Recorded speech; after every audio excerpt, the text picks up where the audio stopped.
All right, so good morning, everyone.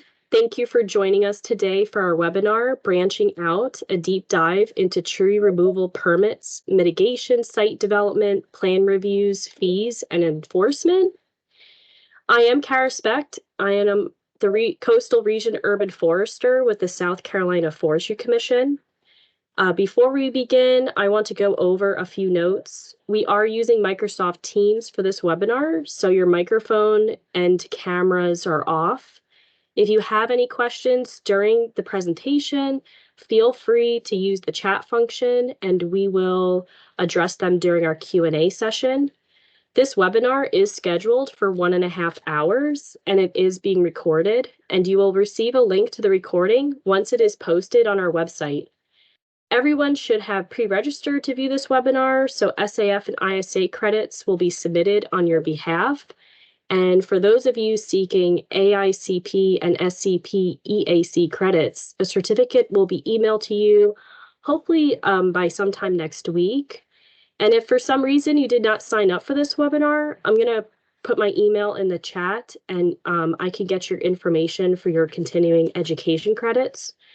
And if you experience any technical difficulties, you can use the chat box or you can also email me and I'll put that in there as well. But I'm going to hand it over to Francis. Thanks, Kara. This webinar series is supported by a grant from the U.S. Forest Service to the South Carolina Urban and Community Forestry Program. I'm Frances Waite, and I'm the Urban and Community Forestry Coordinator. The program's mission is to help municipalities and counties build capacity in their own urban and community forestry programs, and I want to welcome you all to our Planning Commission webinar series. And our goal is to give commissioners and advisory board members the tools to help when you're having discussions regarding tree and urban forests. And we want to welcome our speaker today, Joe Hansen, and we hope to give you some ideas and concepts to consider in your decision-making processes. So I wanted to let you know about our urban team. So there's me on the left and our forest management chief, Russell's in the middle, and then Lau Sharp, he helps with Tree Cities. So some of you may have talked to him before or received emails from him. On the bottom row to the left is Dina Whiteside. She's our Piedmont Region Urban Forester. Kara Specht in the middle, our Coastal Region Urban Forester. And the bottom right is Ann Heiler, our PD Region Urban Forestry Specialist. And we're very lucky to have such a talented and devoted group here at the South Carolina Forestry Commission. So we have some upcoming events I just wanted to mention. We're going to put the web pages links in the chat shortly, but we have our tree risk assessment qualification coming up, the certified arborist class in September, the test after that in September, the Trees SC arborist workshop is going to be in Columbia in September, and then their annual conference, the Trees SC annual conference, will be in November. And hope you can join us for some of these events. Thanks. Yes. So with that, I have the pleasure of introducing our speaker for today's webinar, Joe Hansen. He is an ISA certified arborist, municipal specialist, is tree risk assessment qualified, and holds numerous certifications through the Tree Care Industry Association, including certified tree care safety professional.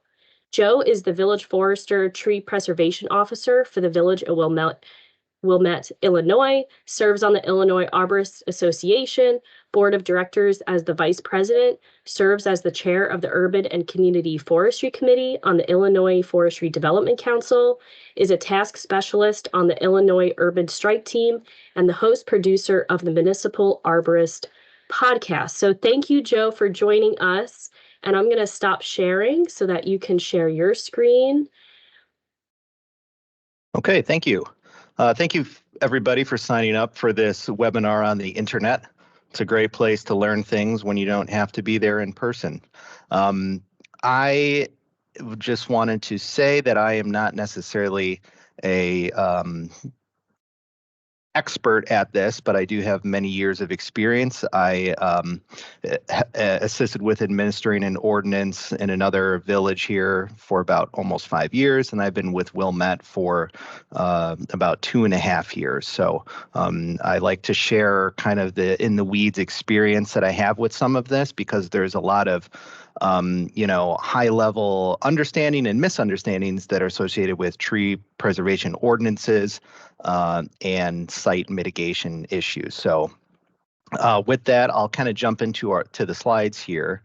And I want to let you know that this is a very condensed version of a presentation that I actually had done, which was a full day workshop. So condensing a 6-hour workshop into an hour-and-a-half webinar is slightly challenging, but we're going to make it work. So what I'm going to first do is we're going to go over what's happening here. We're going to go over a little bit of how the ordinance works here in Wilmette, and then we're going to get into all the nitty-gritty of everything, okay? So Wilmette is a suburb of Chicago, located in Cook County, Illinois. This is Chicago. We are just 2 suburbs over. We have just a hair over 28,000 residents, little over 5 square miles of land, and we're responsible for 18,000 parkway trees. And we have a 41% canopy coverage, which is on the higher end for this region, which I believe floats around 22% for Cook County, if I'm not mistaken. So we're already doing pretty well. And we do have a newer private property tree preservation ordinance, which went into effect in spring of 2022. And then we amended some parts of it in February of 2023. After working through almost a full year of the ordinance, we found a couple things that could be improved on. So that is why we made some amendments. Our ordinance covers basically 2 types of trees, subsets of trees: protected trees, which is essentially any tree over 6 inches DBH, that's diameter at breast height. Those are protected trees. And then we have another further classification called heritage trees, which includes any tree species that are oak or hickory over 10-inch DBH, or any other species over 20-inch DBH, except for invasive trees, ornamental trees, and undesirable trees. So right now we're already at 2 different levels of protection, and then we're throwing a curveball in here with some exceptions for 3 different subsets. So it seems like it's getting complicated, and obviously for any tree preservation ordinance or any kind of legislation, it is meant to be clear for your residents, right?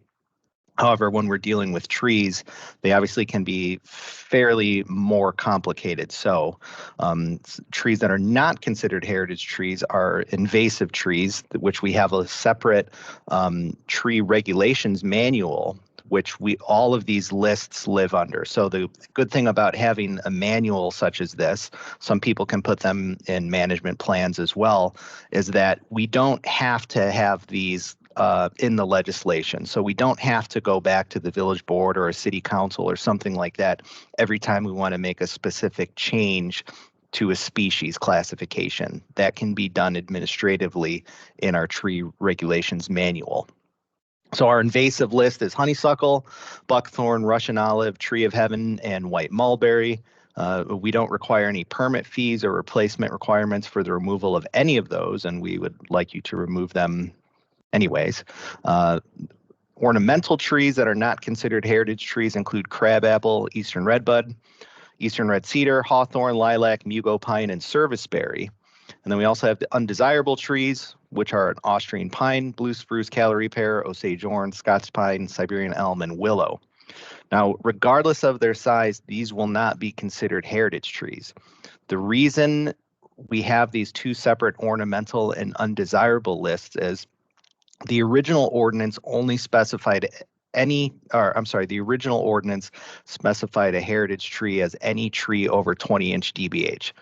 Now, that ran into a lot of problems for us. So if you have like a 20-year-old crabapple, say it's got 3 stems, multi-stem crabapple, right then you're in heritage tree territory. And really a crabapple should not be considered a heritage tree, and our heritage trees have higher level of protection, as you'll see here. So it really was not consistent with the spirit of the ordinance, and it kind of made things a little bit unfair with certain species. For example, Austrian pine, blue spruce, Callery pear, all of those trees are trees that we don't want here. However, they do still provide some benefits, so we want replacement trees when healthy trees are removed, which we'll get into a little bit more moving forward. There are some additional exceptions, and this was also an amendment that we added, which is vegetation that is subject to the regulations of this chapter shall not include those species commonly known as woody shrubs or bushes that, regardless of size, shall not be considered a tree of any classification. And the reason we got into this was we were having issues specifically with arborvitae, northern white cedar. Some of the multi-stem ones were getting again into heritage tree territory, just even for the lower height ones if they were multi-stem. And the village board did not originally anticipate that when they wrote the original ordinance. So for example, we had a builder in an instance where there was a whole row of arborvitae that they were proposing to remove associated with a single family new development. So they're going to demolish the house, build a new house. And in order to achieve that, they needed to remove this whole row of arborvitae. Well, once you added up all the sizes of them, they were looking at about $30,000 in fees just to remove the arborvitae. So now here's the catch is arborvitae, as you may or may not know, is northern white cedar, which can get large. So there are some times where we are losing some larger trees. So there's kind of like a, benefit and loss there associated with those. When will we issue a permit? So there's no permit fees or replacement requirements if a tree is dead, dying, diseased, hazardous, or invasive. Diseased means a severe disease or pest that is known to cause or is causing the death of a tree. Diseased is thrown around a lot in the public. So someone might look at it, the general resident or somebody, layman might look at the tree and say, oh, the tree's not doing well, it's diseased. Well, what disease does it have? And there's certain diseases, actual legitimate diseases, tree ailments or pathogens that affect trees that don't necessarily kill them. So for example, one of the common ones around here, and I imagine in South Carolina as well, would be tar spot on a silver maple. That's not something that would kill a tree or qualify it to be removed without any replacement requirements. A hazardous tree means any tree or means a tree or any part of the tree that is damaging an existing structure or utility, or because of damage or because of its deteriorated or damaged state constitutes a possible risk for harm associated with the tree or part of the tree falling on any person or property. So basically that second part of the definition is a qualification for anything that any certified arborist is looking at, a hazardous tree or tree part, right? So there's some sort of defect associated with the tree that is a high likelihood of failure. The first part of that definition where it says is damaging an existing structure or utility, that was put into the ordinance as a way to balance private property rights and just property in general. So for example, if, and this is an unfortunate one, but if tree roots are shown to be invading or damaging a sanitary sewer, for example, the tree can be removed without any replacement requirements, which is kind of a bummer because really all they're doing is deferring the maintenance of their own utility. So that sucks. And then we also went ahead and amended and added a definition for healthy tree. Healthy tree means a tree that is not dead, dying, diseased, hazardous, or invasive. Because I was getting into debates here and there where maybe someone would apply for a permit for a tree that was, looked fine, quote unquote, but it didn't have a disease that was killing it, or it didn't have a condition that was causing it to be hazardous. So since it doesn't meet those qualifications, by definition, it's considered a healthy tree. So healthy protected trees may only be removed as long as replacement requirements are met or fee in lieu of replacements are paid. This is a silly thing that's in our ordinance. So basically, we'll get into the replacement requirements in a second here, but basically when a healthy tree is being removed, they either have to replant replacement trees or they have to pay a fee in lieu of planting those replacement trees. And we won't issue the permit until either of those conditions are met.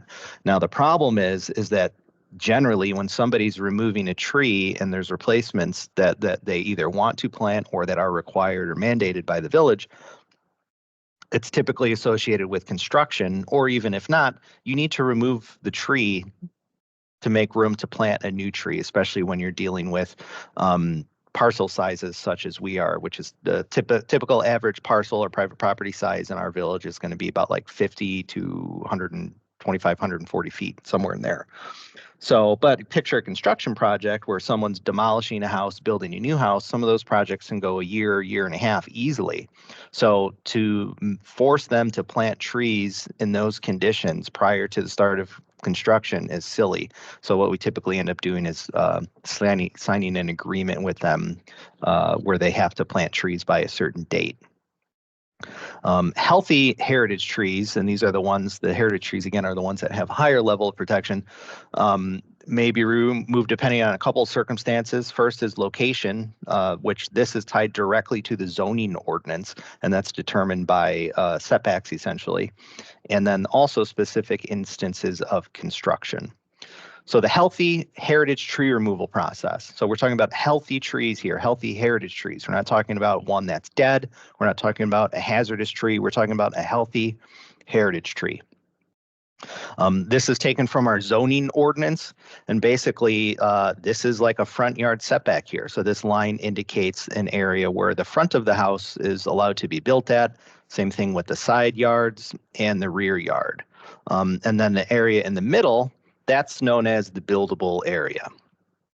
Okay, so basically, if there's no construction taking place, and we have a tree right out here, a heritage tree that's healthy right out here in the middle of the front yard, they would not be permitted to remove that without going through some steps that we'll talk about in a second here. However, if it's located in this buildable area of the parcel, they would be permitted to remove that as long as they met the replacement requirements or the fees, permitting fees. I'm sorry, fees in lieu of replacements. Now, I think this is very interesting because what this takes into account are Americans' inherent private property rights. So that's one of the biggest kind of roadblocks that I think a lot of communities have is, you know, people understandably are like, well, it's my property. I should be able to do what I want on it. So, you know, what we've done here in Wilmette, and I'll be clear, I did not write this. I was hired right after this ordinance was passed, and I was hired to administer this ordinance. But what I think is great about this ordinance is this buildable area here in the parcel in your private property. This area generally has the least amount of regulation, meaning you could build a home almost all the way out here in this area. There's no impervious surface requirements, meaning say you wanted to build a brick paver patio. You could not build a big giant brick paver patio in your required front yard here. However, you would be able to do it in your buildable area. So trees are kind of treated the same way in our ordinance where, you know, if we have a nice healthy heritage tree out here, we have stronger regulation for it. But in the buildable area, the regulation still exists, and the replacement requirements and fees are really more there as a way for you to think, well, maybe I shouldn't remove that tree because I don't want to pay tons of money in fees to remove it or have to replant a lot of trees. So that's a good balance there. The healthy heritage tree removal process goes like this. Is there construction? Let's say there is no construction taking place. Is the tree located in that required yard? If it is, then they have to go to the Zoning Board of Appeals to ask for a variation. Now, if you're not familiar, a variation would be something like typically maybe you're doing an addition that's over a certain size, or let's say you have a smaller restricted property and there's no garage on it and you need to build a garage to park your cars in, and the ordinance typically doesn't allow it due to impervious surface calculations, for example, then you would go to get a variation to get the garage built. Healthy heritage tree removals are considered the same way. So once it goes through the Zoning Board of Appeals, it then goes to the Village Board for a final vote where they have to amend the ordinance to allow that heritage tree removal. Then there's a neighbor notification process where they have to notify all the adjacent properties of their upcoming healthy heritage tree removal. And this neighbor notification process does not put a stop to the tree removal. In fact, all it does is notify the neighbors, and if the neighbors have any issues or questions or concerns, then they can reach out to the property owner directly to address those. And then again, the applicant has to pay either the fee in lieu of tree planting or agree to replant the trees. And then if we're working in the buildable area, all of that Zoning Board of Appeals stuff gets skipped and we go straight to the neighbor notification. Now, if there's construction taking place, there's a couple different caveats to that as well. So if the tree is located if the healthy heritage tree is located in the required yard, basically the only way that I can administratively approve it without going through that zoning Board of Appeals process would be if a hardship or practical difficulty exists because the existing heritage tree makes it impossible and or impractical to perform the construction in a size and configuration allowed by right on a lot of similar size. That's key. Configuration allowed by right on a lot of similar size. So basically what that's saying is if you had a property of equal size that had absolutely no trees on it, would they be allowed to build that home on that property? If the answer is yes, then they would also be allowed to remove a healthy heritage tree if it was in conflict and it was located in that required side yard. And then another line here is there are no reasonable alternative methods to perform the construction that would preserve the condition of the healthy heritage tree. An example of that may be if, let's say, we have a private property that currently has no garage, no alley, and no driveway access from the street. And our ordinance requires it for new properties. Or maybe the ordinance doesn't require it and they just want to do it. Then they would likely be permitted to remove the healthy heritage tree to build that garage or driveway as long as there were no other reasonable methods to achieve that goal or desire. So again, kind of balancing those private property rights again. And then also, last one is the heritage tree to be removed is not expected to remain as a healthy tree if it remains in place because of the construction. And we're going to talk about a little bit more in the middle of this. I'm going to give you a very, very good specific example of all three of these, how they all combined into one and how it became a problem. So the required tree replacement and fees, basically a $75 permit fee is required for each healthy tree that's being removed. That's our protected tree replacement schedule right there. So basically anything 10 to 12 inches would require either 2 replacement trees or a $1,000 fee in lieu of replacements. Now, our approved species list, which we'll talk about a little bit, the trees being replaced have to be off of the village's approved species list, which I'll talk about a little bit. But I also want to talk about this fee in lieu of replacement. Basically, it's saying that each replacement tree is $500 fee in lieu. If you don't want to replant, you pay the $500 fee in lieu for each tree. Around here in the Chicago area, to hire a contractor to plant a 1.5-inch ball and burlap single stem tree, you're probably looking at least $500 or $600, all the way up to like $1,500. So it ends up being almost a wash in some cases, which is by design. The village wants to see replacement trees planted back onto the property, and if they don't, and we have a private property tree planting incentive program, which we'll talk about in a minute here. And then the heritage tree replacement schedule is inch for inch tree replacement. So if you're removing a 21-inch red oak, let's say, you have to replant 21 inches of trees back onto your property. And those trees have to be from our approved species list. Or you can pay $125 an inch fee in lieu of those required replacement trees.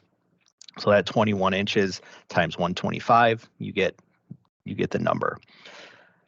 And again, all those replacement trees or fees need to be paid prior to permit issuance. However, 99% of the time, if they are opting to replant trees, we provide a schedule for them, which they sign an agreement. So for example, let's say it's a single family new development, they're required to replant 4 trees, and we'll have them signing an agreement that says they must plant the trees by the time of final inspections for that project. We create a final inspection for that project, and then we verify that those trees were planted at that time.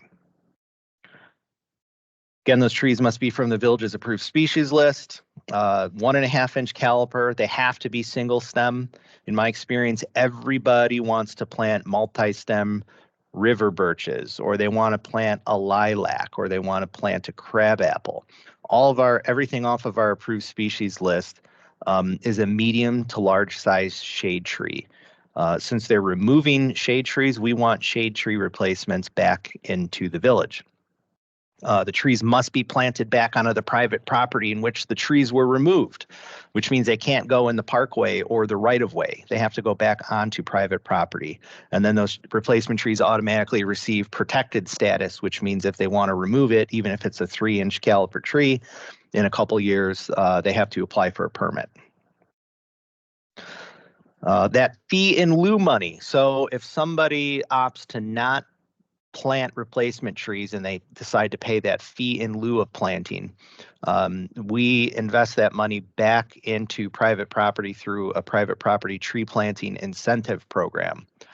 So the money doesn't go back into the general fund and redistributed throughout the village.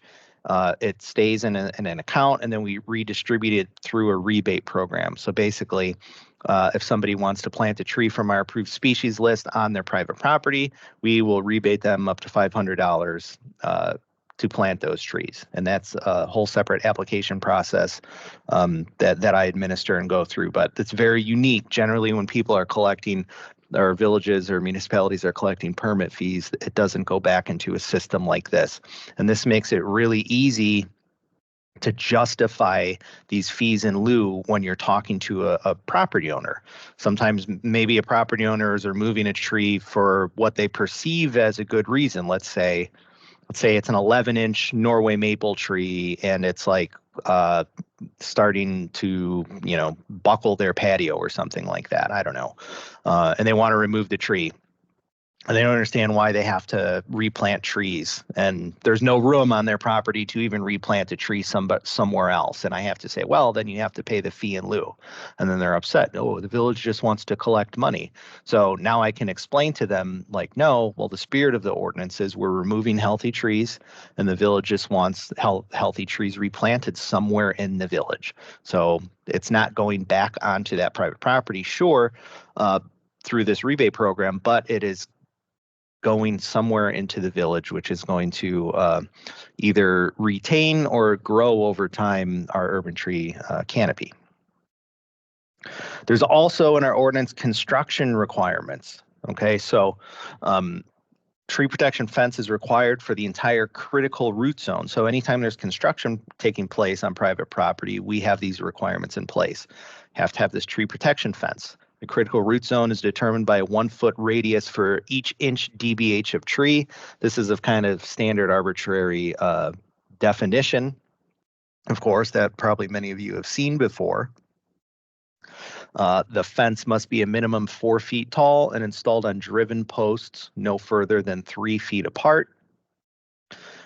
We want driven posts because driven posts are more difficult to move, and we want them 3 feet apart so nobody or equipment can easily get through them.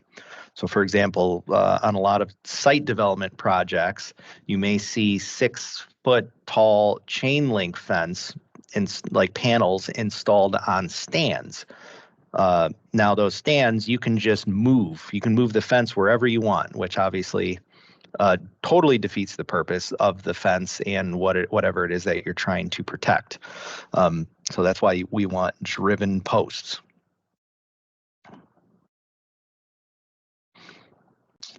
We may also require temporary construction paths or other mitigation requirements. So site access is one of the biggest issues with tree preservation, and we'll talk about that a little bit here moving forward.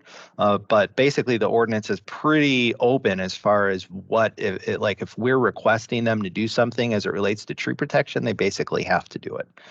And then also, this is unique as well, is there's a pre-construction inspection required prior to permit issuance.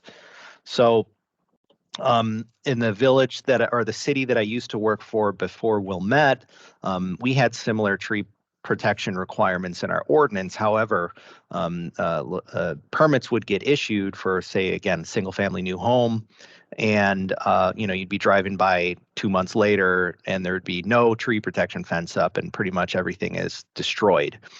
So what we do here is before we even issue the permits, so before they even can start any work on that site, they have to install all the tree protection measures, whether it's tree protection fence, which is minimum requirements, sometimes require different types of mulching or other mitigation. That all has to be in place. And then I go out and field verify that everything is in place. A lot of times I'll go out before they even install anything and meet with them and kind of mark out and walk the site with them and show them exactly what it is that we're looking for. So then that way they can install everything correctly the first time. And then once that inspection is passed, then they can get their permit and start their work.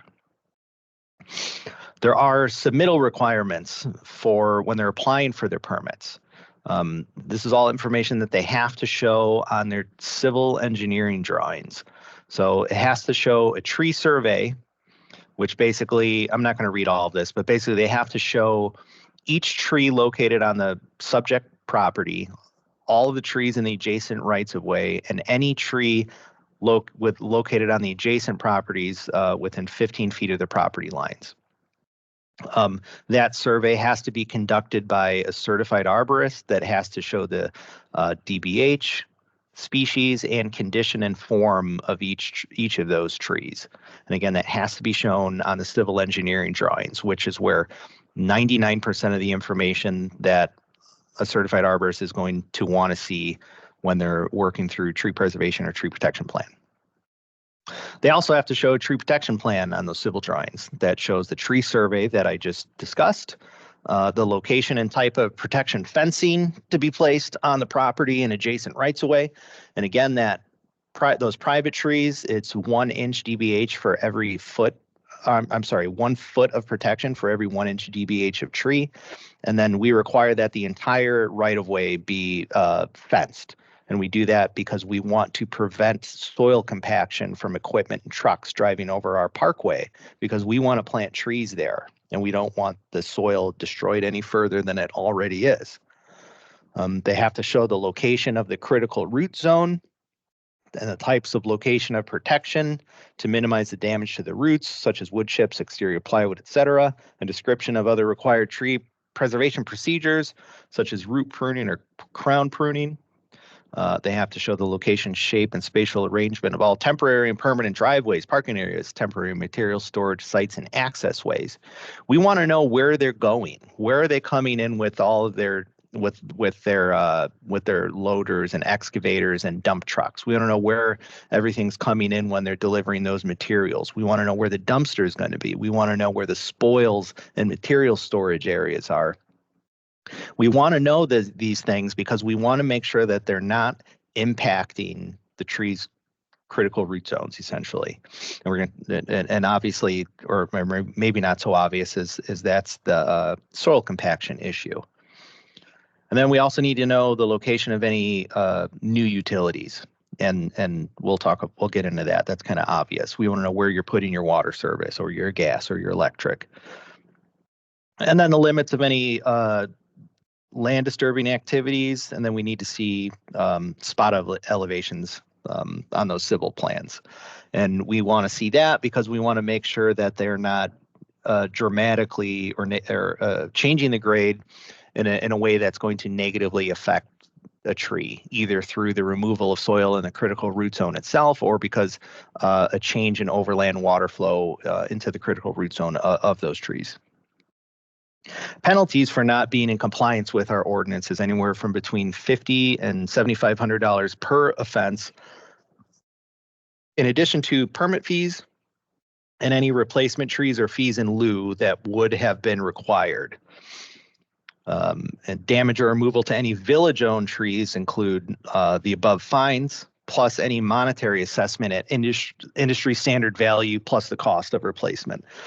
That monetary assessment at industry standard value would be the guide to plant appraisal. That's how we would determine those costs. You may be asking yourself, Joe, what about the private? You keep talking about private property rights. Private property rights. It seems kind of iffy here, and that is a very good question. There was some recent case law in Michigan, which you guys might want to screenshot this and look into it in a little bit more detail.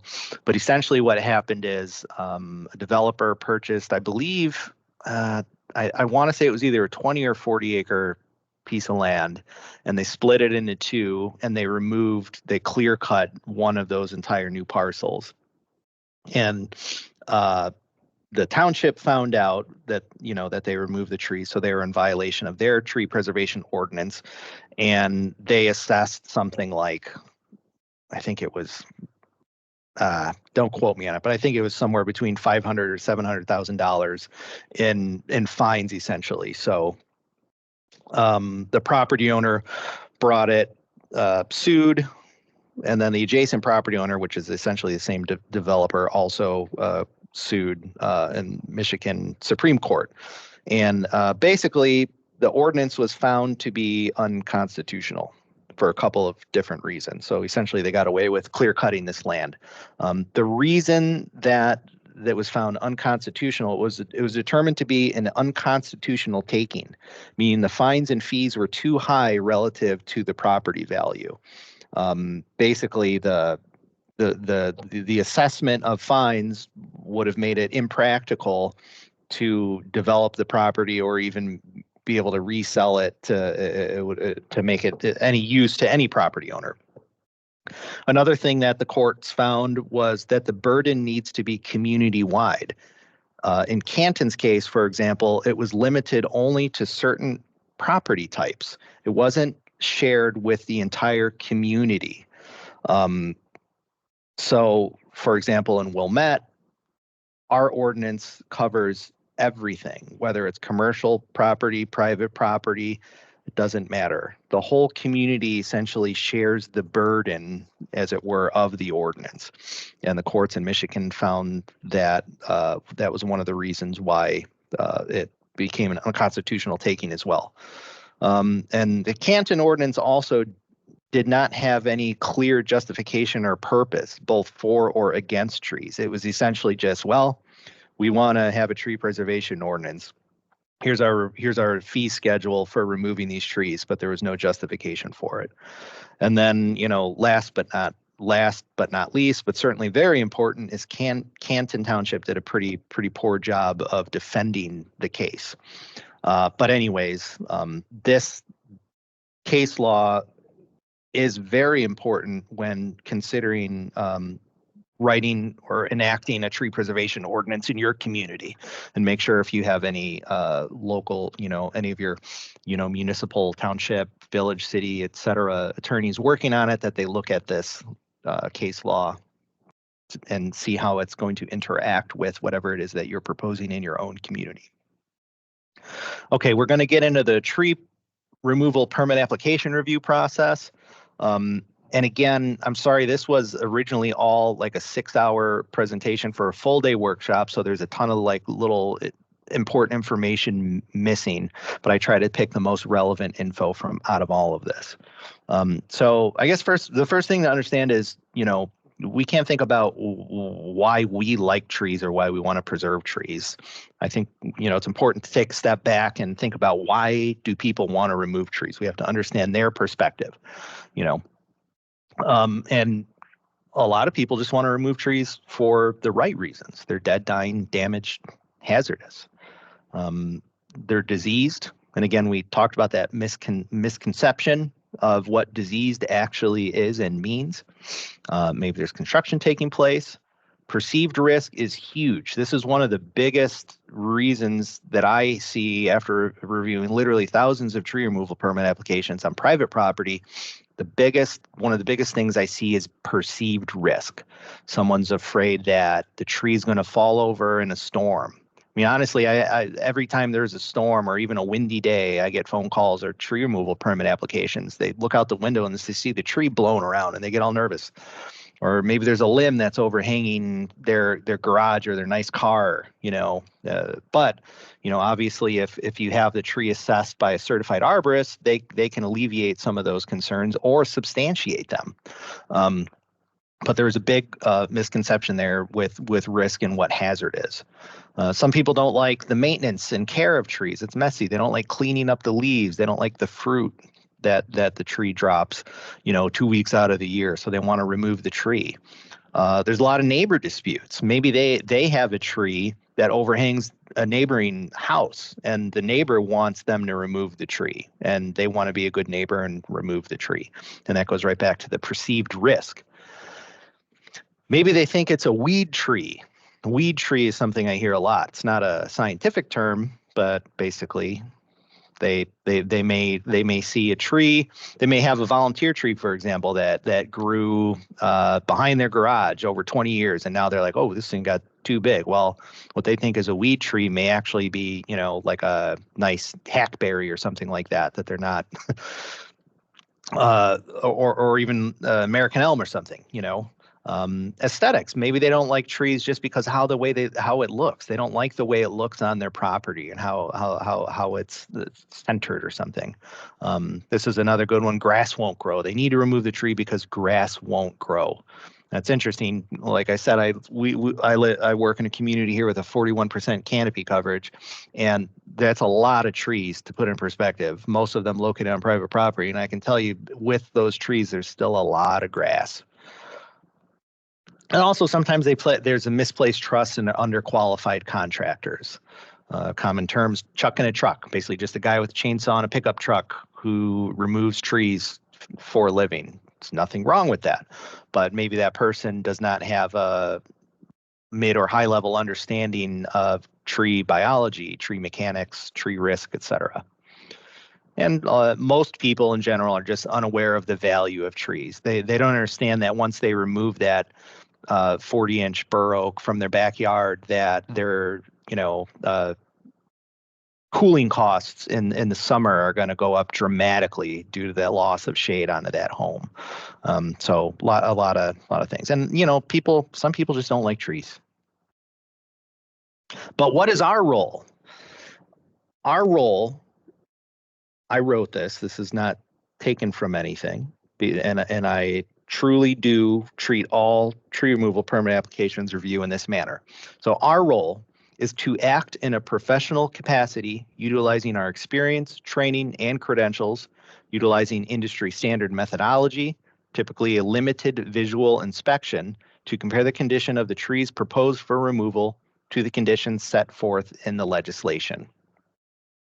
Our role is not to inspect or advise on the condition of trees located on private property. That's a potential conflict of interest. That is the role of a private certified arborist. The reason that's a conflict of interest is you can't be a consultant, judge, and jury essentially all at the same time. You can't tell residents or property owners that a tree is healthy and it shouldn't be removed, or you can't tell them that a tree should be removed when you're also the person who's trying to administer legislation. And in this case, it's tree preservation ordinance.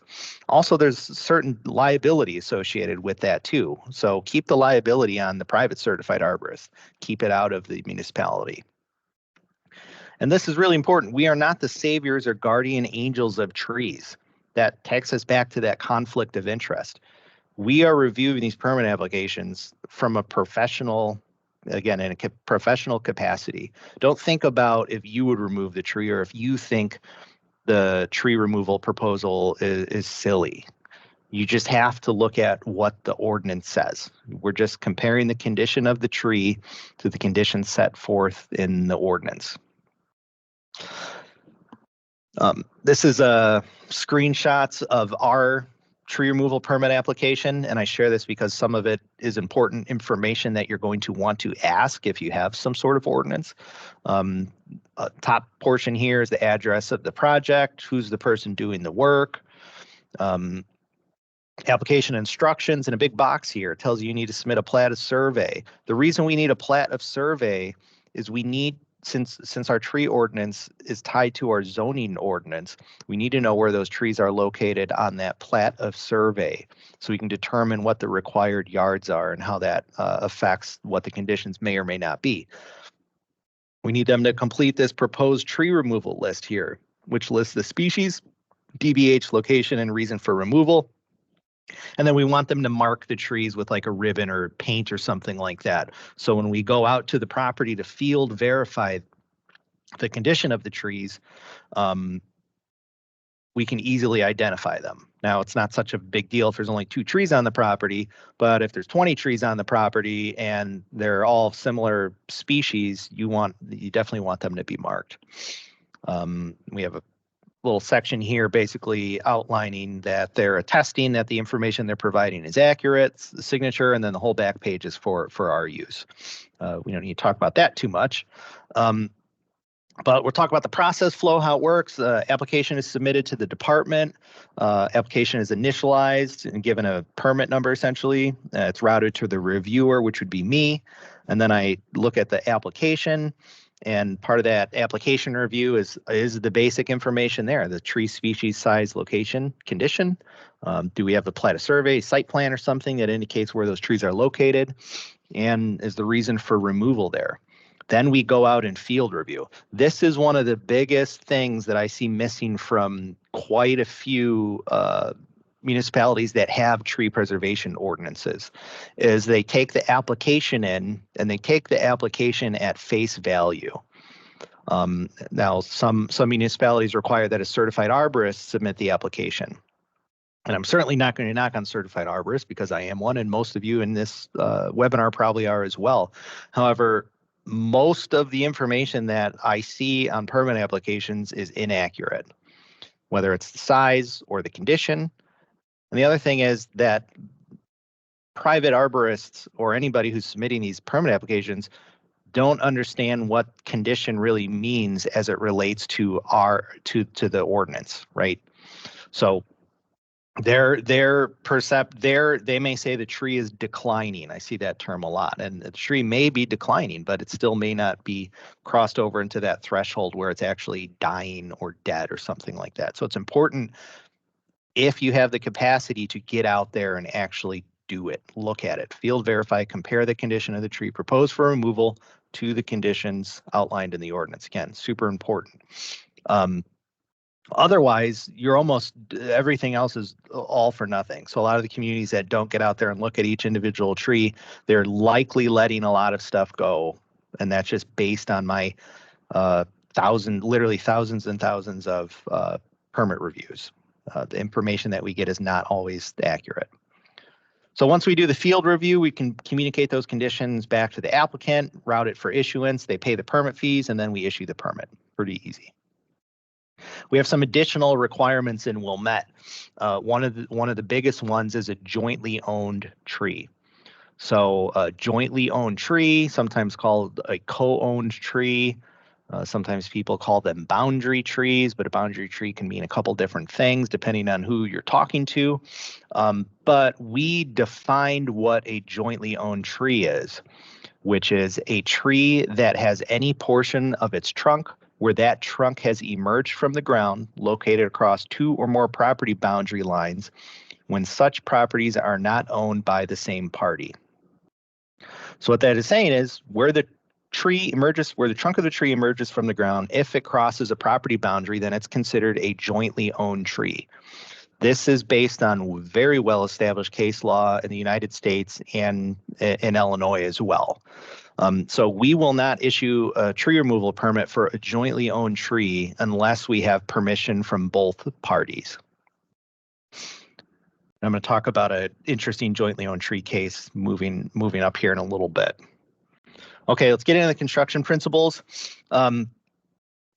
As obviously as part of the tree preservation ordinance and everything I laid out to you as far as what's required for submittal for construction permits, I actually also review many construction permits that come into the village. So in addition to all of the tree removal permits that I'm reviewing a year, which right now is floating around 400 a year, I'm also reviewing a little over 1,000-ish construction permits. So basically, anytime a shovel is touching the ground and a permit is required, I'm reviewing that permit application and comparing that again to the conditions of our ordinance. This is a cartoon depiction, a child's depiction almost, of what a root system looks like. As some of you probably know, or most hopefully, that is not what tree root system actually looks like. This is more, this is a better depiction of what root system actually looks like. And all of those roots there, the most important absorbing roots are going to be located in the top 8 to 12 inches of soil, somewhere in there. And that's what we're trying to protect. We're trying to protect the sanctity of this root system. We don't want the roots severed through excavation. We don't want, soil compaction taking place out here, because all that damages the root system and inhibits the tree's ability to thrive, essentially. So one of the most common things to do to avoid impact the tree's root system is installing tree protection fence to keep people out of that root system, right? Most of the time, it's only done to the drip line. In fact, the ordinance that I used to administer was to the drip line. Many local ordinances here just say to the drip line, but as you can see here, the root system extends out past that drip line. Why is that important? What if they're not excavating there? Who cares if it's not protected? Well, again, what I alluded to earlier is site access. What's the movement on that site? What's going on there? Got big dump trucks coming in and out that's going to be causing damage to that tree's root system. Maybe they're putting in sidewalks or something like that. Well, might not seem like a big deal to put in a little brick paver and a little retaining wall, but it actually causes more damage than many would think. Let's talk about the site access. So here's an example of, looks like a red oak. And they had attempted here to mitigate any damage, but I don't think they cared so much about the tree. I think what they were trying to do here was just not damage the turf, but it didn't matter because all of those wood that was placed down to prevent the compaction is just smushed and compacted right down into the soil. And then you can see there's no tree protection fence or anything in place here. This was actually a pool demolition. So there, as you can imagine, what it would take to demolish a pool and then backfill it, there was no real good access here. So they went ahead and did this, and they're back and forth with a skid steer, which you may also think to yourself, a skid steer, that's not that bad. It's a small little thing. My car is bigger than a skid steer. Well, skid steer can weigh 15,000 pounds, and then you're adding 2,000 more pounds each trip back and forth 150 times, and you kind of get the picture of what could happen here. This is an example of a parkway tree or tree in our right-of-way that is not being protected adequately. In fact, you can see the fence has actually been moved so this dump truck can get in and out of here. Now, in our ordinance and the ordinance in the city I used to work for, we require that the entire parkway be fenced and protected, whether there's a tree present or not. All site access needs to take place either through the alley or through the existing or proposed new location for a new driveway out through the street. Can't cross through the parkway like this because this is what happens. This person ended up getting a ticket, by the way. This is an example of conflicts that we have sometimes and how can we resolve them. So in this instance, I hope everybody can see this red spotter here, this red little laser pointer here. But basically in the middle here, you'll see access across our parkway, obviously through both of these trees' root zones, to enter the private property. Now, there is an alley over here on the left where typically we would only permit the site access. But as you can see, there's a few cedars here along the fence that is blocking that access. So we're not going to make them remove trees just so they can have site access. In this instance, they're building an addition off of the back of this house, which is going to require an excavation, right? So we needed to provide them access in and out. So in this case, they put down like 12 inches of mulch across the parkway. And typically, what I really do now, in addition to the mulch, is we have them put down minimum 1-inch thick plywood or steel plates, and then have it covered in mulch.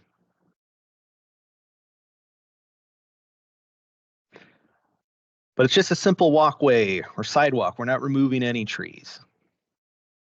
Well, there's a lot more that goes into the installation of sidewalk or brick paver. In fact, brick paver and sidewalk is going to have the same type of excavation depending on the soil type and site conditions, but you're basically going to be looking at a minimum 8 inches deep, and in most cases you're probably going to be closer to 10 or 12 inches for something like this, because you need your compacted stone, your sand, and then your brick, which brick is typically like 2.25 or 2.5 inches thick. So you're right through that, you're right through that tree's root system. So if you're installing something like this directly next to a tree, for example, you're potentially cutting off half of the tree's root system, which you will likely see that the effects of that, not immediately, maybe not for 2 or 3 years, probably more like 5 to 7 years, you'll see that damage. But by then it's long forgotten and you just think the tree's not doing well, but it's not doing well because you just ripped through the tree's root system. Oh, here we go. Next slide. And this is what we're talking about here. So this is an example of an excavation that took place to install a sidewalk in a backyard. This is an unpermitted situation, by the way. On the right over here, if you can see, that's a pretty large hackberry, also jointly owned. So not only did this property damage their own tree, but they also damaged the neighbor's tree too. And as you can see, they're tore right through all this root system, tearing there, which is, no, we want to clean cut the roots like this. I'm not sure exactly why that one was cut and none of the other ones were, but this is a perfect example of the type of damage that can occur from something that seems so simple and innocent. Just want a sidewalk to walk on. And there's different ways that we can mitigate this, and there's different ways that we can, if damage does have to occur, there's different ways, to try to help the tree along the way. So, one of the most popular things that can be done is root pruning. So you can come along here and root prune prior to the excavating, right? And then there's also PGRs, plant growth regulators, or paclobutrazol is the most common one, which really should be applied to the tree several months before any impact takes place. But most of the time through plan review process, it's too late for that. So we have them do it after the damage has taken place. But we mandate that type of thing through our plan review process, and then we basically they have to show proof that they've done it. So, we'll have a final inspection where they have to show proof that they've done the paclobutrazol treatment, and we have to see a paid invoice from a certified arborist that they did the work, and at what quantity and rate did they do it, what date did they do it on, what trees did they do it to. So we hold them to higher standards. I want to talk about this. This is a little bit of it is going, well, pretty much all of it. If you're all from South Carolina region, then some of the standards that I'm about to tell you are not necessarily going to apply to you. But I still wanted to walk through the exercise because it's important to understand the complexities involved with construction. There's a lot that goes into it that a lot of people don't know, and this is a perfect example. more relevant to people in the Midwest. But again, it's still just a good exercise to understand. So what we're seeing here is an existing water service here and an existing sanitary service. This is the home. We have the street out here. We have the sanitary main and then the water main in the middle of the street. We have a parkway tree. Existing water service, that's the B box. The B box, called the Buffalo box, also a curb stop, is essentially a valve that turns the water on and off for the property. So down by you, it's probably only a foot deep, I would guess. But by us, it's going to be minimum like 60-ish inches. Oh, it says right here, 5 feet, 6 inches. So it's deep. And then we have, if we look out here, we have street opening.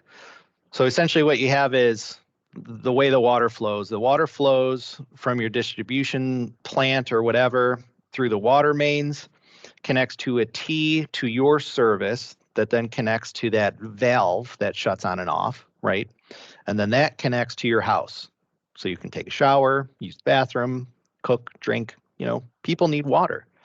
And then we're also seeing some tree protection here. That tree protection is going to be in place for the construction that's about to take place because they want to install a new water service. Now, up by us, typically when the houses were built, 100 to 50, 100 up to probably just even 30, 40 years ago, a 3/4 inch water service was pretty standard. Now 1.5 inch water service is the standard because there's more, people have more sinks, they have more bathrooms, they have more needs for water. So we need more pressure and higher quantity of water. In addition, another reason that we're upgrading water services is because there's lead pipes that are in the ground that are servicing people's homes, and obviously we want to get rid of those. In fact, our state has mandated that we do so to all properties by, I think it's the year 2075 or something, but that's a whole nother story. In order to have this new water service, we need a 10-foot minimum separation between the existing sanitary service and the new water service.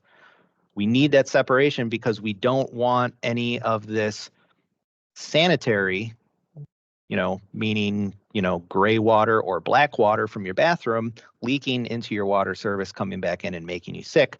Not only that, we don't want any of that, excrement entering this pipe and then entering into the water main and then getting everybody else sick. So we want a 10-foot minimum requirement, separation requirement. This is mandated by the Illinois Environmental Protection Agency. They're showing the new B box and they're showing the new street opening.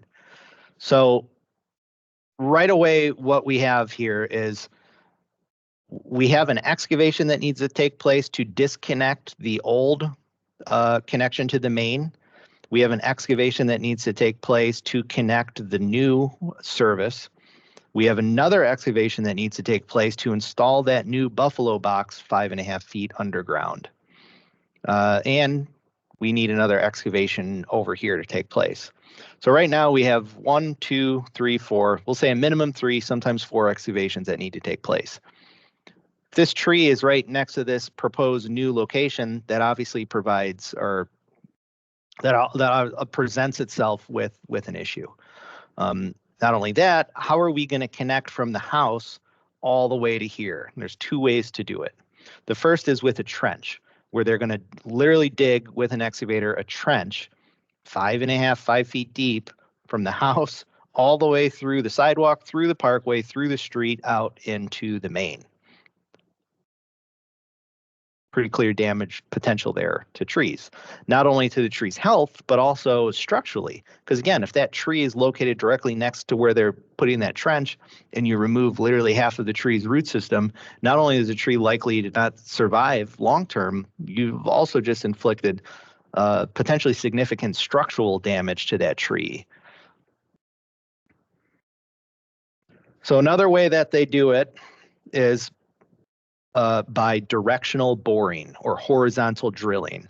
Now, this seems to be, and everybody, we hear a lot about this in media when there's conflicts with utilities, especially with water main replacements. Like, why don't we directional bore? So in order to directional bore or horizontal drill, you perform your excavation out in the street where you're going to connect to the main. You need another excavation by the house, and then they're going to drill horizontally underground all the way from one excavation to the other, which eliminates the need for a trench right through the middle. That sounds fine and dandy, except we still need to make another excavation where we're going to put that B-box or that water valve. So that's not the end-all be-all solution, because if you have a tree still next to here, or you have a tree here, we might have 3 trees in this parkway. You might have a private tree right here. Who knows? There's a million different conflicts to this. So I only show this to you as a brief example. Well, it wasn't brief; it was pretty long and technical. But as an example of what can, just some of the different challenges that we face. And we're not the only ones facing these challenges as people who are trying to protect trees or administer ordinances. These are also challenges that the contractors and builders and property owners are facing too, because in addition to just tree conflicts, there's also other things in the parkway. There might be underground electric. There might be communication lines. There's certainly going to be gas lines. And in addition to that, the mains, the water main and sewer mains, and sometimes storm mains, separate storm mains, are not going to be located in the streets. Sometimes the mains are located in the parkway as well, which, as you can imagine, throws a lot of curveballs into planning, not just for tree preservation, but for all aspects of development or maintenance. So this is an example of what approved tree protection would look like if they were replacing a water service. They protected the private tree. They protected the parkway tree out here. And you might ask yourself, well, Joe, you said you have to fence the entire parkway. Well, we can't fence the entire parkway because we have to put a buffalo box out here. We have to excavate out here. So we're basically installing the fence in a manner that maximizes the critical root zone protection, but still facilitates the project to take place. And the same can be true for any kind of construction type. Sometimes the tree protection requirements are not going to be 100% exactly what the ordinance says, just because it's not even possible. And that's most times. So that's why it's important to be part of the plan review process. So you can attempt to mitigate some of these issues, and you can have direct communication with the engineer who's planning, who's drawing the plans for the site, and the builders or the property owner. So you can work through these conflicts together. And then, of course, this is another huge problem. This blue paint here is a utility marking showing where the water service is located, which is right underneath this tree, which means that valve or buffalo box is located right underneath that tree. So that's another major conflict that we have, because years ago, when urban foresters were planting trees, we weren't doing utility locates. We were just planting trees wherever it looked like they would fit, which has presented itself 30 years or more later with a huge series of problems for our current generation of urban foresters. But that's a whole nother conversation. Let's talk about overdig. Overdig is the excavation that's required in order to facilitate many different types of construction projects. So in this case, we have wooden forms here that form the base of what will be the foundation of the home. So a lot of times people may be looking at building plans and they say, okay, well, I see that, they're placing the home, 5 feet away from this tree. That's not a big deal. It's 5 feet away. But 5 feet plus another 3 or 4 feet for the overdig, then you got yourself into problems. They need to do this overdig because typically there's different types of drainage that take water drainage and water mitigation foundation stuff that needs to be installed down at the base here. Also, they need room to get in here and install the forms. Well, first there's a footer that's one pour, and then there's a separate pour for the foundation. And again, this distance here can be anywhere from 3 up to 5 feet, depending on the construction that's taking place. This is an example of an overdig gone wrong. So that's the 90-degree vertical plane, and this is what had happened. So the construction is taking place over here on the opposite side of the fence. They perform the overdig, and all of this soil is starting to collapse into the neighboring property. And that's what it looks like for one of the arborvitae there. So that you can see how that can obviously become a major problem. This is an example, another example of an overdig gone wrong, where we have a nice oak tree that unfortunately did end up having to be removed here. This is an instance where there was going to be a deck going here. And typically when a deck is installed, it's installed on, piers and posts. This deck, however, was installed on a full foundation, which would be below the frost line, which I think for us is 36 inches. So yeah, you gotta really look closely at everything. In this instance, this was a plan review that I had done, and they would have been permitted to remove this tree anyways, which they did, and they were still subject to replacement requirements and a very large fee in lieu. So they paid a lot of money to remove this tree. But in this instance, the civil plan showed this deck here, just a typical deck. So I thought, yeah, it's okay. They're going to install piers and posts, wooden posts to install this deck. But what I did not do was I didn't look at the architectural drawings. I only looked at the civil engineering drawings. Now, if I would have looked at the architectural drawings, I would have saw the elevation detail for the deck and known that they were proposing to, in a very unconventional way, put in a foundation for that deck. So that was unfortunately my fault. But again, they would have been able to permitted to remove that tree anyways. So, but a learning experience. This is a very busy slide, and I apologize for this. So for my workshop, what I do is I print these out and I give them to the groups, and everyone can kind of work through and try to find, what's going on with these. So on your left over here, this is the existing home. On the right, this is the proposed new house. And if you see on the bottom here, we have a tree survey, which shows number of trees 4 and 5, both Norway maples in good condition. Tree 4 here is an 18-inch. Tree 5 here is looks like it's a 12-inch Norway maple. Now, it's important to note here is that they want to demolish this home, and then they're going to build a new house here. And there's not a ton of information here by just looking at this. So for example, we can't measure out everything just based on what we have here. We don't have a scale typically, or not typically, always on engineering and architectural plans, there's going to be a scale that tells you how to measure on paper or digitally. To break that down, typically it's going to be for every 1 inch on the plan is 1 foot, or I'm sorry, every 1 inch is typically going to be 20 feet in real life. But we can see here from this existing house over here to the property line is only 10 feet. So we can basically surmise that the new home is pretty similar here, 10 feet. So picture what we just talked about with that overdig. So we have what's going to be about approximate a 10-foot separation between the new home and these two trees. To further complicate this, these trees are jointly owned. So they cross the property boundary. So that means this person owns the trees and this person owns the trees. Now, generally, we're not going to approve them to excavate this close to these trees, right? Because one, the trees are not going to remain in good condition due to the loss of the root system. And two, we're also into a potentially severe situation with the loss of structural stability with the impact of those trees. So in this instance, what I did was I told them that they either have to adjust the size of the house, or they have to remove the trees. And if they remove the trees, they have to have permission from the neighbor.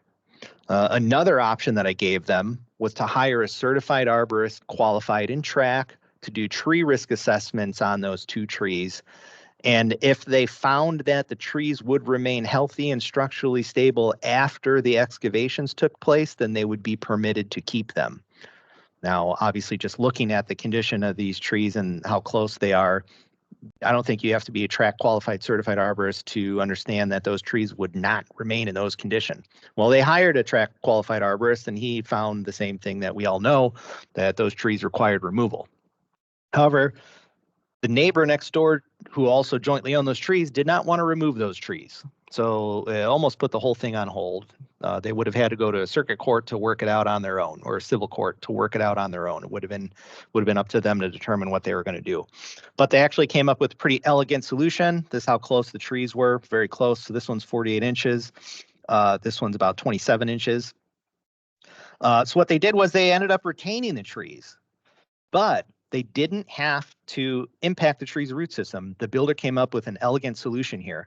So what they did was they excavated, they demolished the house, excavated wherever all of the red is that you see here, but then they retained the green portion. So they retained this foundation and then they moved the house over a few feet. So that gray there is where the new home is going to be. So essentially, they've kind of, by leaving that old foundation, they left themselves some shoring, so there's no chance or less likelihood chance of collapse while they're working in that area. And also there's no impact to those trees' root systems, or at least no significant impact. So that was kind of an interesting win. All right, looks like we have 14 minutes. I apologize, I'm kind of ripping through here. I know we're starting to run out of time. I have 2 code enforcement cases from my previous employer. I have several here too, but I just took some important ones. So when people remove trees without a permit, there's typically some sort of fines associated with it. But how do we get those fines? You know, how do we do that? So there's a certain legal process that we have to go through. Where I issue citations to the property owners and the contractors, and then we go to what's called administrative adjudication. So we are a home rule community here in Illinois, which means that we can conduct our own essentially lower level court, and it's called administrative adjudication. So it's literally the lowest level of the judicial system in the state. And South Carolina, I'm sure, has something similar. I can't quote it because I don't live there and I'm not an expert on it. So essentially, we write them a ticket, we bring them to administrative adjudication, which is essentially, municipal court. There's a judge, there's a prosecutor, which is typically the city attorney. There's the respondent, who's the person you issued the ticket to, and the prosecutor tries to win the case for the city. So in this instance, I'm driving by, I see some logs sitting out in the driveway here, and I know that there was no trees permitted to be removed here because they already applied for a tree removal permit to remove this 10-inch tree and this 11-inch tree, which were spruce trees.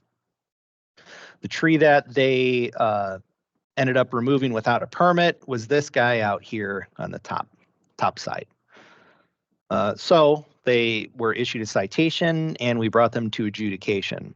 They were facing potential fines of $8,500, which that ordinance had fine amounts of $500 per diameter inch of tree removed. So 17 inches times 500, you land at $8,500. Now, when we bring people to adjudication, we typically offer them a settlement before seeing the judge. And the settlement typically is we reduce the fine as long as they agree to replant new trees back onto the private property. If they agree to it, we still see the judge, and the judge looks over the agreement and either approves or denies it, which 99% of the time he's going to approve it.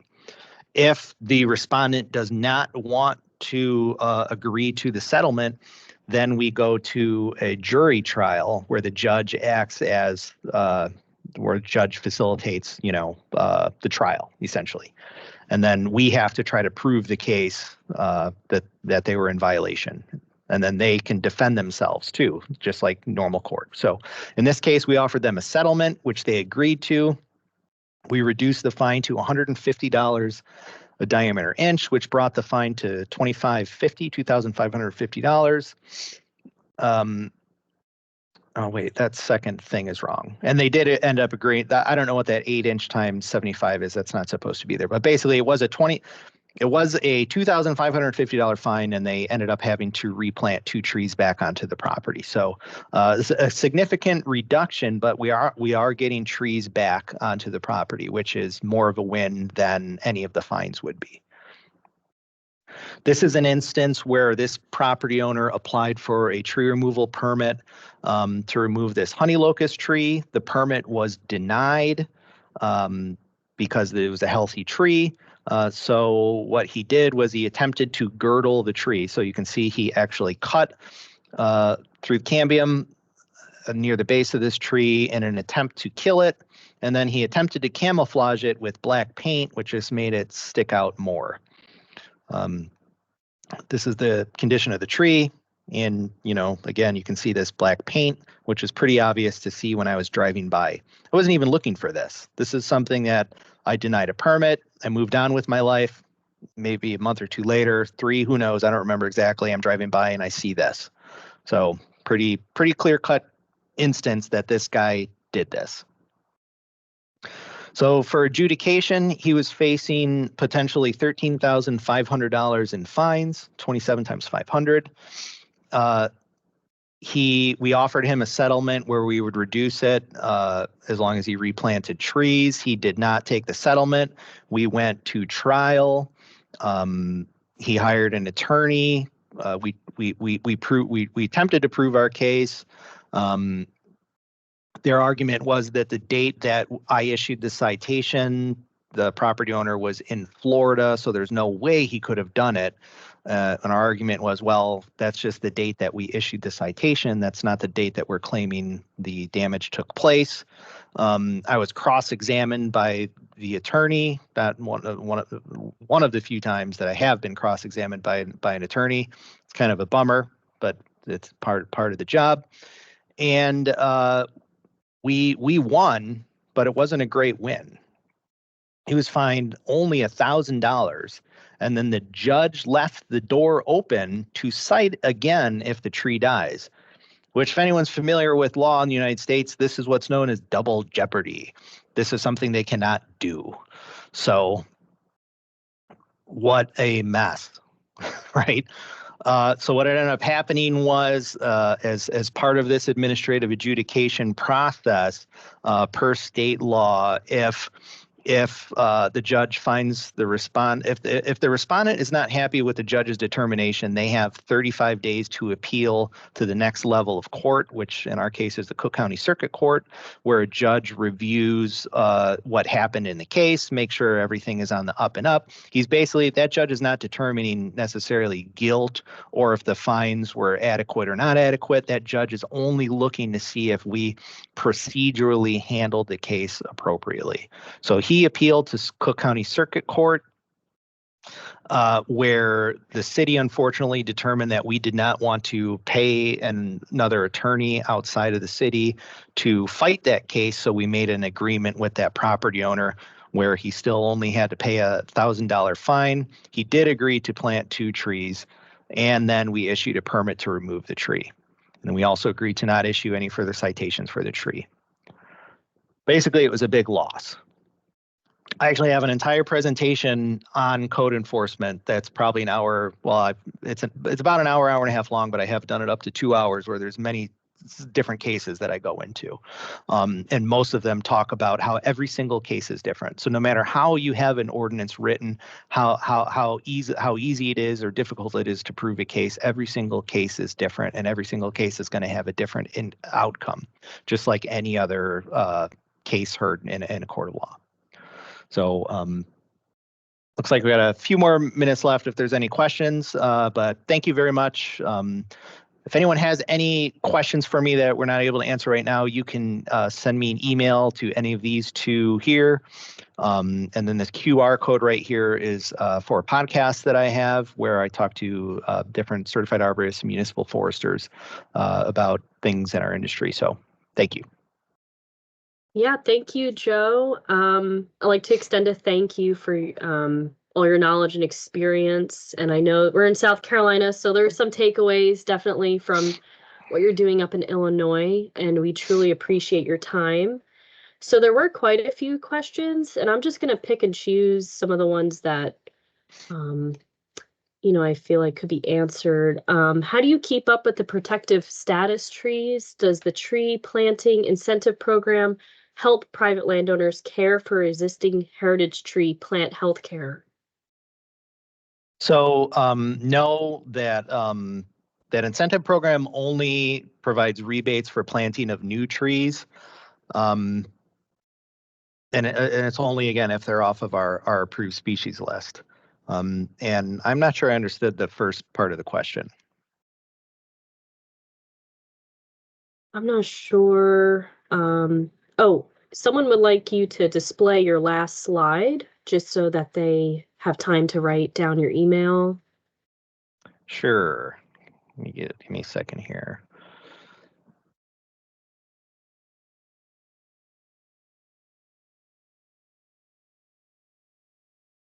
Yeah.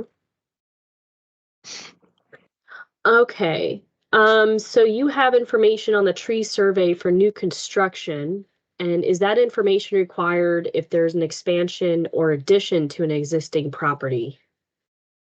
Yes. So basically, the way the ordinance I defines it is if there's new, if you're adding more than 50% uh, exist, or I forget exactly how it's written, but yes, we do require it for additions or anytime basically that I ask for it. The ordinance actually says anytime the director asks for it, but the director of the department gives me full kind of authority. So if, for example, they're doing even a patio, and when I say patio, it's important to understand the patio that someone's building in this community is not a patio that probably I have or a lot of us would have in their backyards. They're building $110,000 patios that may be, 500 square feet with gigantic fireplaces and fire pits and cooking areas and kitchens and stuff like that. So instances like that, even I can request all of that information be present. So something big down here is with solar panels. Have you seen conflict between solar panels on a house and trees needing removal in order to access more sunlight? Yeah, absolutely. Basically, it doesn't, they still have to follow the conditions of the ordinance. So it doesn't matter why you're removing a healthy tree, you're still subject to the same conditions. And our thinking here, I've actually spoke to the village manager about this, is solar panels are really only impacting and helping you. They're helping your private property, right? That tree or trees that you're removing in order to install that solar panel is affecting the entire community. They're all part of that patchwork of the local ecosystem and our urban tree canopy.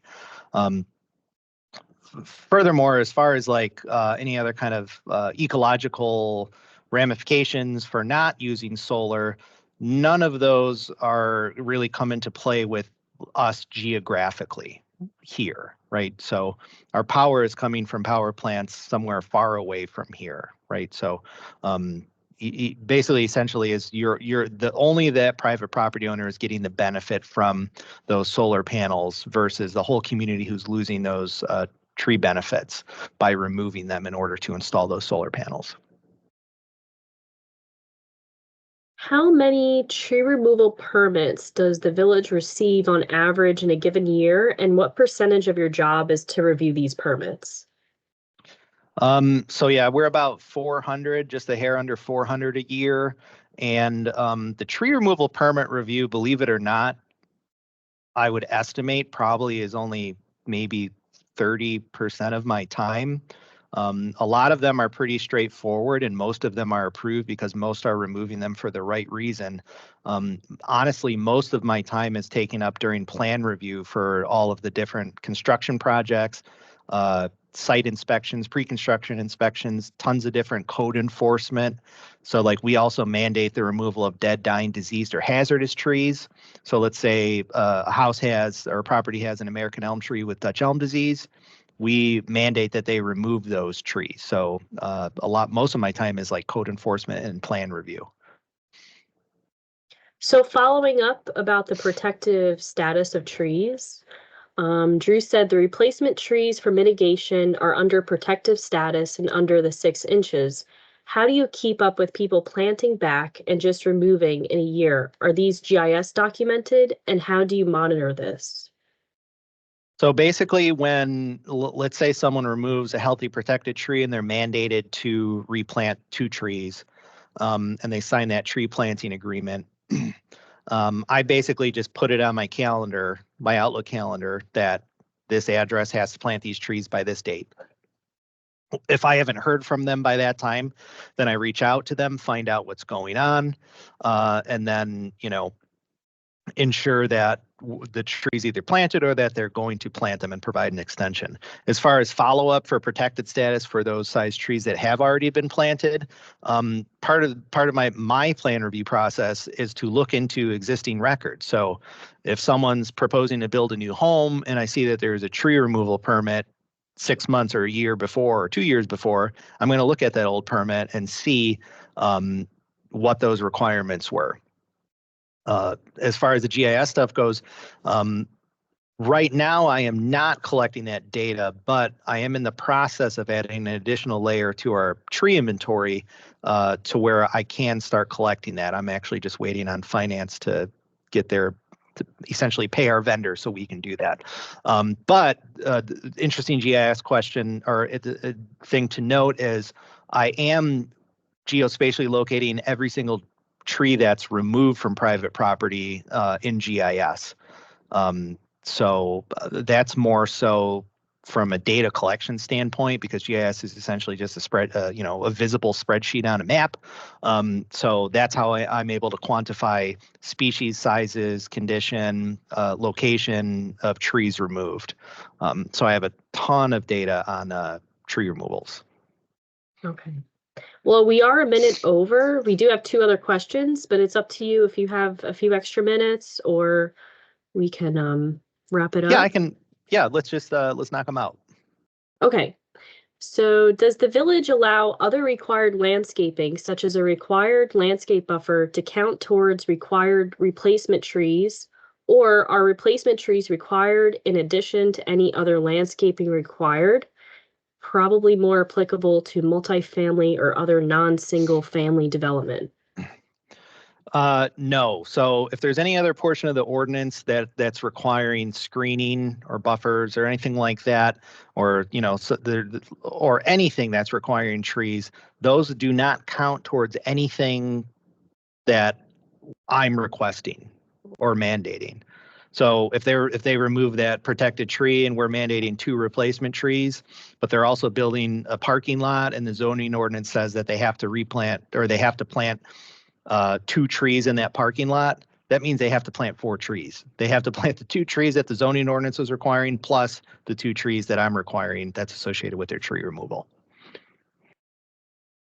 And for the replacement requirements, is there a survival rate requirement, such as, the tree still has to be there 3 years after planting, and that's the question. So yeah, I get this question a lot, and the answer is no. And the reason is there's basically no way for me to hold anyone to that, let's say legally. And part of the code enforcement discussion that I didn't really explain is it doesn't matter. It's a quote from a movie, and I don't know what the movie is, but it's basically it doesn't matter what you know, it's what you can prove, right? So if somebody plants a replacement tree and I go back in 2 years and the tree is gone, I can't prove that they removed it negligently or that the tree died of natural causes. So no, we don't have life, or health, timeline requirements that some ordinances do, just because it's nearly impossible to enforce. Mm-hmm. Well, that concludes all the questions we had in our chat. And so I just want to thank you again for taking your morning. And I know you're an hour behind, but it was great getting a little snapshot of your longer, workshop that you held for people in Illinois. But thank you again. And everyone, you'll get an email with certificates, sometime by next week, and SAF and ISA credits will be submitted on your behalf. And then everyone will get an email of the recording. So thank you so much and have a great rest of your day. Thank you.